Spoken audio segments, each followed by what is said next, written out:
staying and joining us for the Q&A. My name's not Michael Biaggi, who's going to be chairing tonight. My name's Annabel Cooper, and I'm the producer with the Gospel According to Jesus, Queen of Heaven. I'm not a Yale professor or an ex-MSP like Marco, so please bear with me. Thank you very much for joining us. Each night we're having a different themed discussion after the work, and tonight's theme is reflecting on a decade. In 2009, this show premiered right here at the Tron in the changing house upstairs, and it was met with a great deal of protest outside by Christian groups, and it had a deep effect on everyone involved.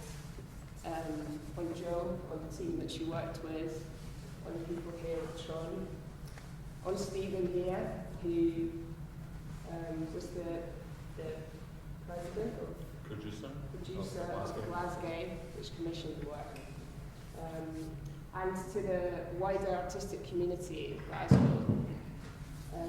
Our colleague at the NTA, Katie Bruce, who worked with GoMA and themselves experienced similar reactions.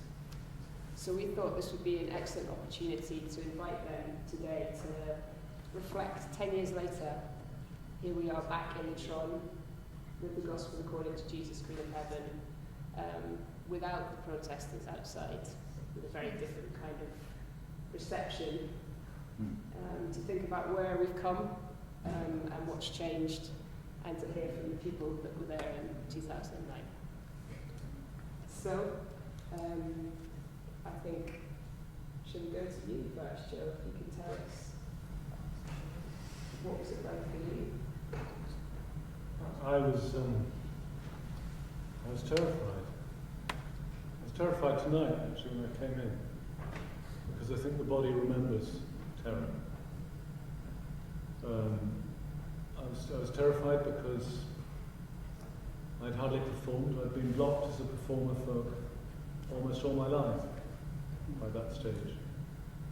And I hadn't performed in public since 2002, so for 7 years.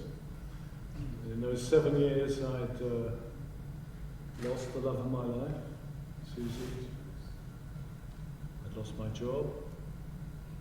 I'd lost my old identity. I'd lost my male identity. I was just beginning to live as a woman. I'd lost my health. I'd had to have a massive heart operation with lots of complications after it. And I had no idea really if I could do it. And then to turn up at the theatre and find that what I was doing was creating so much hatred.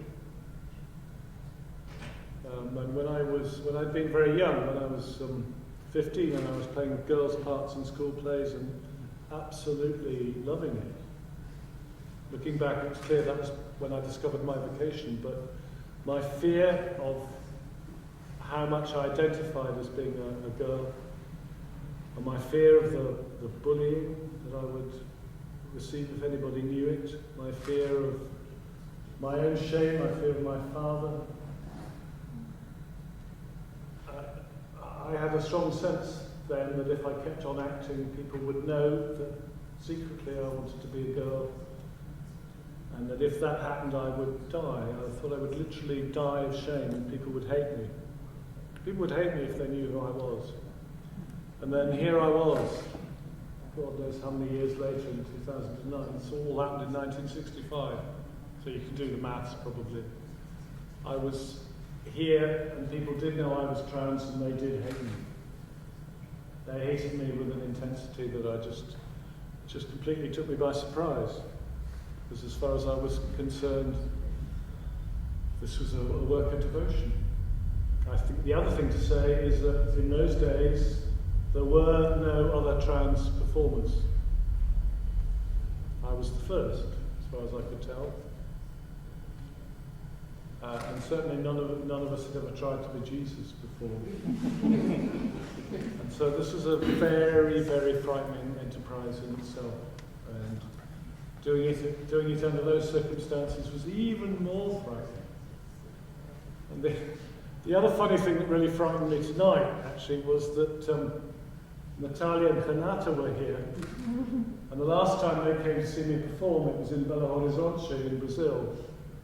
And I went into heart failure about 10 minutes into the show and collapsed on stage and had to spend 4 or 5 days in intensive care. And I couldn't shake off the funny feeling that the same thing was going to happen again tonight. And then Susan was down seeing me just before I went on stage, and I said to her, "Goodbye, Susan." God, why did I say that? So it's been a funny, kind of intense performance. And I think the other thing to say is that I so admire what Natalia and Renata do. The show that some of us were lucky enough to see last night. I just think it's extraordinary. And they've taken the show in a completely different direction.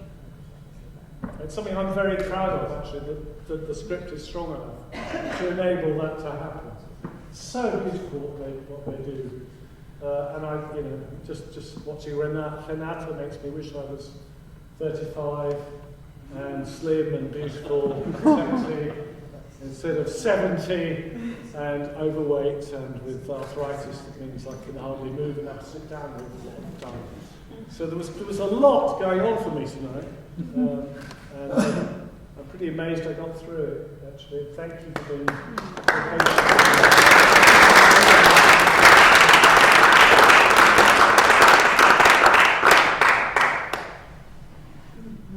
Stephen, can you tell us more about the context of Back to 2009. 2009 was a really interesting year for the Glasgow Festival. We were 15 years old. We were an unruly teenager. And this kind lady at Glasgow Gallery of Modern Art said to us, "We're doing a programme on social rights and human justice. Come and do something about LGBT rights." And we said, "Oh yeah, that's great. Let's all get together and do that." We'd all love to get together and get in a room. Lots of lesbian and gay people arguing the toss about what is visual art and what the current issues are and how we should represent ourselves, how we want to be heard. And we all coined this term, let's call it shout. But let's not call it shout as in shouting at the world. Let's call it shout to reflect how we are sometimes bracketed. And it's shh, out. And boy did it go the other way. The most fascinating thing was the response from the mainstream media and the churches who protested against all other things that were going on around the show. A Bible work put into the Gallery of Modern Art where people could write themselves back in to the margins, and boy did Glasgow write themselves back in. You can imagine those putting themselves into the margins where they had not been, and you can imagine the good old Glasgow responses of "fuck the Pope," all these horrible phrases that were used. And then this huge protest erupts. And I remember speaking to Joe weeks after, when we were checking in with each other by telephone, about just how extraordinary the public response was. There were two sort of really strong responses. 750,000 websites worldwide, 750,000 websites were blogging the gospel according to Jesus, Queen of Heaven. Whether they approved or disapproved, you can imagine there was a huge volume of activity. And hundreds of protesters outside the Tron Theatre at night time, whilst we were running a show in this space called The Mob Room Monologues by Jackie Kay. And the ironic thing was that the theme of the festival that year was family. It was all about the new contemporary queer family. But the most striking part of the protest wasn't someone carrying the baby Jesus or the Virgin Mary in a little glass case through the crowd, or people singing hymns, or waving placards. And when Joe tweeted out a placard this week, I was suddenly cast back to the placards that said, Jesus, King of Kings, not Queen of Heaven. But actually it wasn't the placards, and it wasn't the Virgin Mary being carried through in a glass case. It was the worshippers handing out little tiny yellow leaflets saying, watch out for the gay uncles and the teachers and the paedophiles. And so this was the year that Facebook and Twitter got off the ground, and our entire community took to social media and began to fight against the mainstream media. Because who would turn up on the television night after night? The spokesman of the churches, condemning the forthcoming Equality Act, condemning the show for its blasphemy, condemning us for staging a gay arts festival, condemning and condemning and condemning. And what's ironic, 10 years later, is they've kind of had one or two troubles of their own. They've kind of been really busy with lots of investigations into their duty of care, into their education, into their ministry of our community and young people. And so it's ironic that cause, that wave that started has gone to a place like Brazil, where they have their fight, their community, their oppressors, their institutions, their places of government, where things need to change. And what's very powerful is to be sitting here amongst our own folk, our own community. We don't have Glasgow anymore, but we're still here, and we're still outspoken.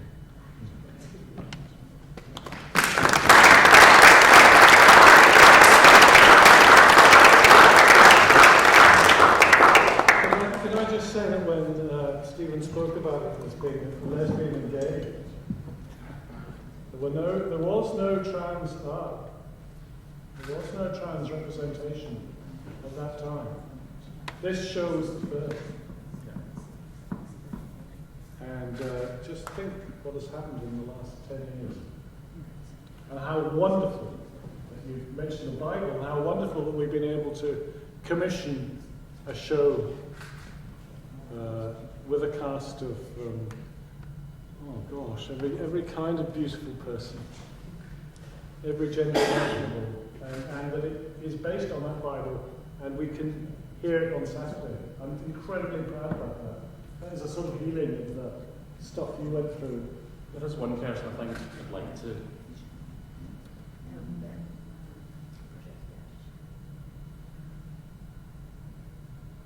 take a moment to remember.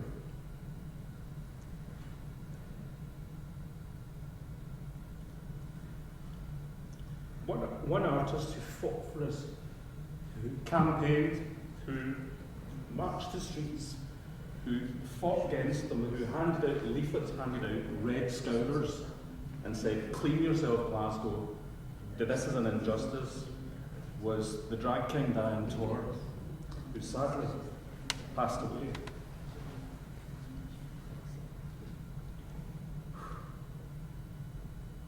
Diane was such a champion.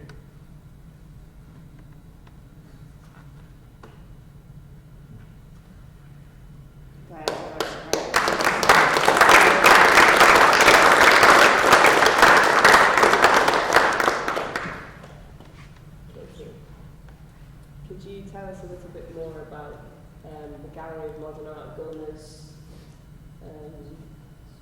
role with Shout, and a little bit more about the Making God's Image exhibition as well? So Shout was the fourth in our biennial programmes looking at social justice and human rights.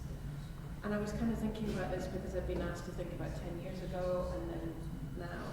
And I think at the time when the team at GoMA had proposed a human rights programme looking at LGBT, at that time is what we kind of recognised within museums or we were using, there was a little bit of, I suppose, scepticism about why we were putting it in as a social justice and human rights programme, because the feeling was we'd worked with Glasgow in the 1990s, we'd done a lot of the programmes, the Pink Pound, there was a lot of energy around about it, that actually it wasn't necessarily a human rights issues in the way that we'd worked with asylum seekers and refugees, around about sectarianism and also violence against women.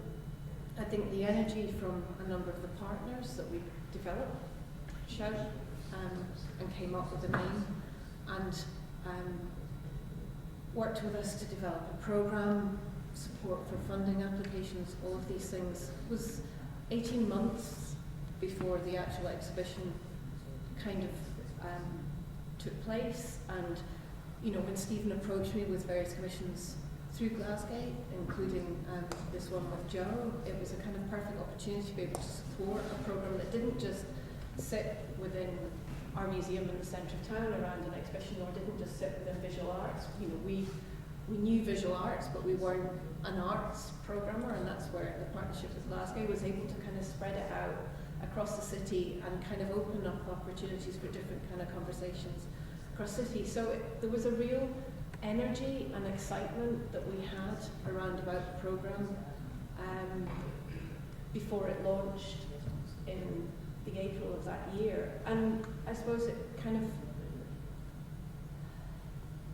of, as an organisation, I don't think we were in any way prepared for the backlash that would come, because of what we'd felt we'd done is we'd worked with a number of incredible partners. We'd worked with amazing artists, including Diane, who'd come on board as well, and showed work as part of the exhibition. There were these amazing projects working with Scottish Transgender Alliance, with LGBT Youth Scotland, that all had their own energies that were all going to show in our gallery, along with Kate Charlesworth and David Shenton's exhibition to open up. And it just,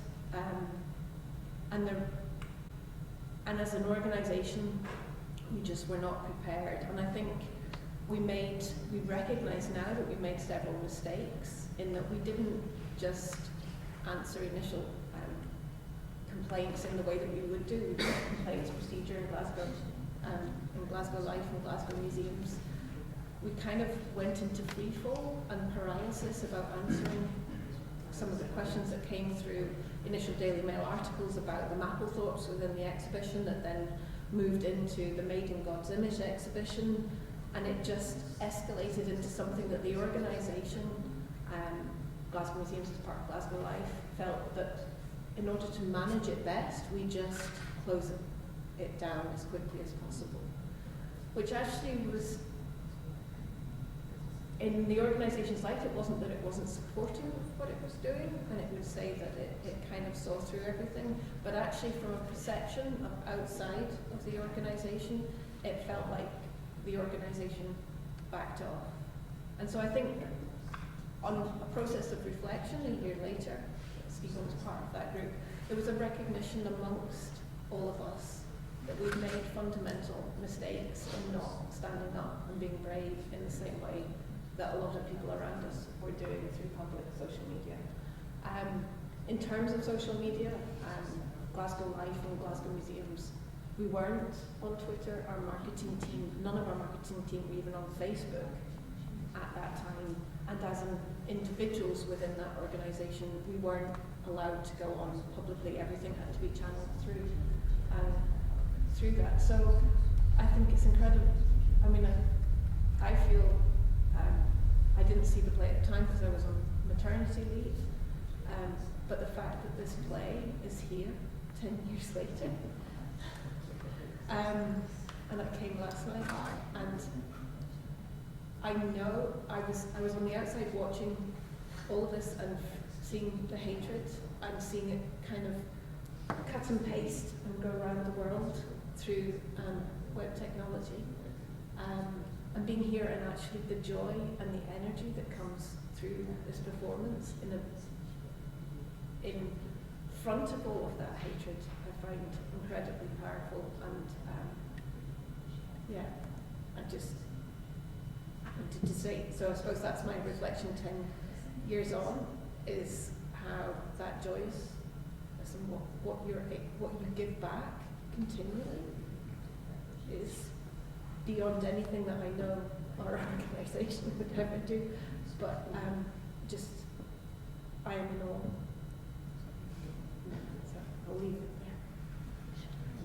there. Mm-hmm. Could I just say a word for James Morton, who was supposed to be coming tonight? Scottish Transgender Alliance. He's an amazing person. I talk about no trans representation. In the year before the first performance of this, me and James ran a writers group, trans people. Again, it's completely revolutionary and pioneering. And I'm just it's one of the things I'm very, very proud to have done. James, right now, as the manager of the Scottish Transgender Alliance, is facing the most incredible levels of hatred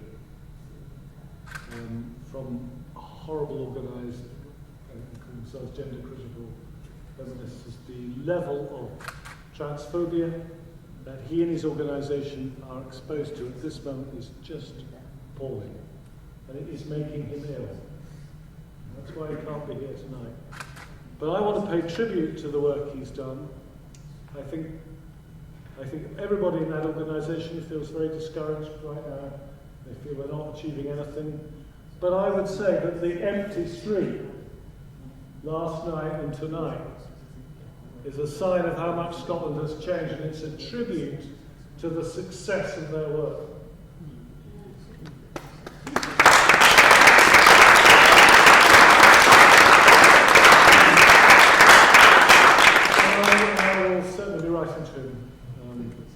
Just to say how much we miss him, and how much we are grateful to him, and how much we wish him well. Yeah, thank you. We have a little bit of time for questions now from the audience, if anyone would like to ask us anything. And just to mention also that we're also joined by Natalia Mallow and Renata Cavallo, who are our Brazilian sisters, the director, performer, and translator. So feel free to ask any of us a question. Me. Para trazer. Escutando todas essas histórias que acontecem aqui na Escócia, And hearing all these stories that happen here in Scotland, estou realmente muito assustada. and that really frightens me. Porque nós pensamos que nós temos uma visão no Brasil Because in Brazil we have this idea que a Europa é um lugar civilizado. that Europe is very civilized. Mas não é. But it's not.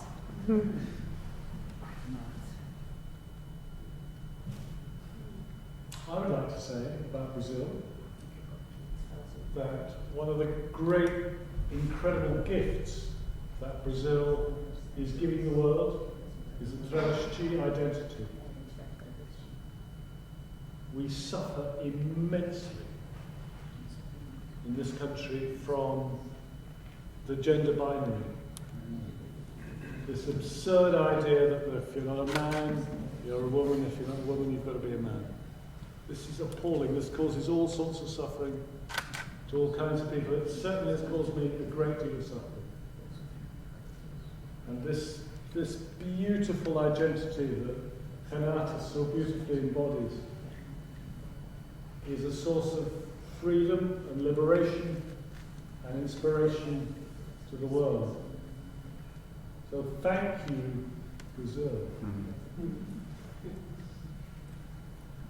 It's worth saying that one of the outcomes of 2009 will be seen on Saturday afternoon here with a trans cast, where the texts and some of the writings from that Bible artwork will be revoiced, recreated, staged, spoken, screamed, shouted, acted, whatever. And this is a chance to see a trans cast, a rare ensemble for Scotland. And I encourage anyone here that works on arts to think about programming, casting, creating new writing, making connections, keep finding people that will put your work on the stage, keep putting yourself out there, and stay in touch as a network. It's so important to find people that can support you. There's no money around for staging anything nowadays.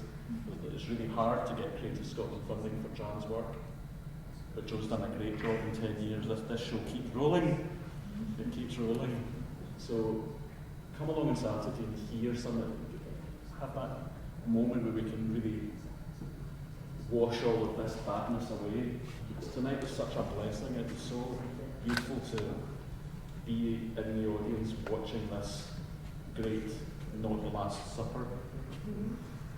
Thank you. I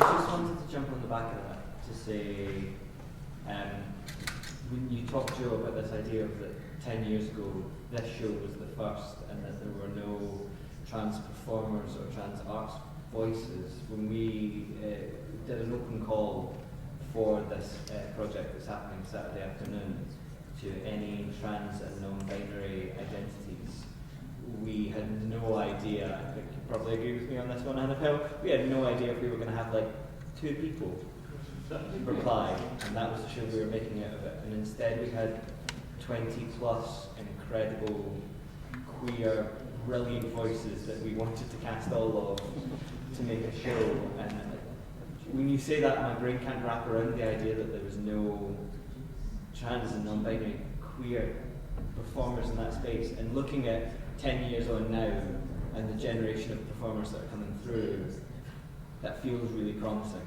actually, where 10 years from now is going to be. And I think you and everything that happened 10 years ago was the thing that started that change. So really, thank you for that. Can I just make a comment that listening to you, because this story about 10 years ago when the process of the Tron, I had heard from Joe, but I had heard that mostly about how Joe felt and her kind of trauma, and also how what we went through and go through in Brazil because of this day brings back to her. But now, like, finally I have also a wider context of what was happening at the time and everything else, and it makes me think of this timeline that, you know, we were talking about 10 years ago, and we are facing things in Brazil that are, you know, 10 years after. There's no one outside that can we perform. There's not only people outside, there's lawsuits, there's you know, court orders, there's death threats, there's all kinds of official and unofficial censorship and self-censorship by institutions, and it's very complex. But I'm not saying that to like victimize ourselves, but just to say that it's 10 years ago, it's now, and we don't know about it 10 years from now. And really, as the world is evolving, we don't know if maybe 10 years from now it can be worse here too, you know? And at the same time, there's something when we were going through this censorship and everything, someone who told me, you are doing counterculture and you expect to be assimilated and accepted. It's not going to happen. So it's kind of, as a cisgender person, me going through this means, as we say in Brazil, redistribution of violence too. So when this kind of thing happens, you see how transphobia gets everywhere. It gets the trans person and everyone around. So me facing this side by side with Renata means, you know, I'm taking some of the violence in my privilege. So just to say that for me it means like being here and listening to you and everything. It really makes me think of like I think for society to change and evolve, we need to take our part of the ideas in our bodies. Everyone will have to be for something to change. And it means, so this makes me think of what it means to be an ally, really, and not appropriating anything, but, being there. And I went through that, I learned that by being with Renata as working, but also as a friend, and navigating the spaces in Brazil with her. And it becomes even more clear now by listening to you and also understanding even more about Joe's journey. And yesterday I said as a joke, because the team was kind of apologizing, sorry that you just got in the theater on the same day, we would like to offer you today's, that kind of. And I say, no, it's fine. Just because there's no one out there wanting to kill me, it makes everything easier. And I said it as a joke. And then I looked at Joe, and Joe was very moved, like, shit, it's true, you're like, just, it felt strange. There's nothing to do with it. I'm just here to perform. It's that phrase that Joe used, the body remembers. Because we were shaken, we were trembling, we were terrified to come to our own jobs. We had newspaper reporters standing outside our offices in our gallery waiting for sensational words from the gay producer, or there were great headlines, cracking headlines. The usual Archbishop condemns. These were the trash of the then top newspapers that got away with condemning everything and supporting nothing. But then some of the quality journalists, which is a lot of which is missing now, would have a fun thing and say, oh, this, the sushi that knocked the sparkles off our sequins. So we had people who were really supporting us. Sadly, all of those great journalists who did support the work are now working in commercial life. And there was still have jobs at the Daily Mail and the Daily Express that condemn repeatedly without any change and any kind of behaviour. They still condemn from from these places. But what we have to do is keep working to change education in schools to make sure a Gender Recognition Act passes properly in this country, and that we don't give up, that we get into our communities and out with some of the usual places in the cities. We've had to go out and become activists in our community. Darren taught me that. Get out, put the coat on and walk the streets. Get out of the gay ghettos, get out of the gay villages, get into the communities, work in places like a missionary. We've had to do that. And that's much harder. It's not the fun of making theatre in a festival or relying on huge government grants to make work. It's working in a very different way. But it is changing society, and we have to be like missionaries and keep doing that. And this place healing. It has healing powers. It heals people. And I only realize now. And it heals society too. And healing is painful because we feel elaborating traumas as an individual and as a society. So that's why it's so powerful. Thank you for giving this wonderful gift to us and let us say to the world, to Brazil. I will be grateful forever and ever. Okay. Thank you.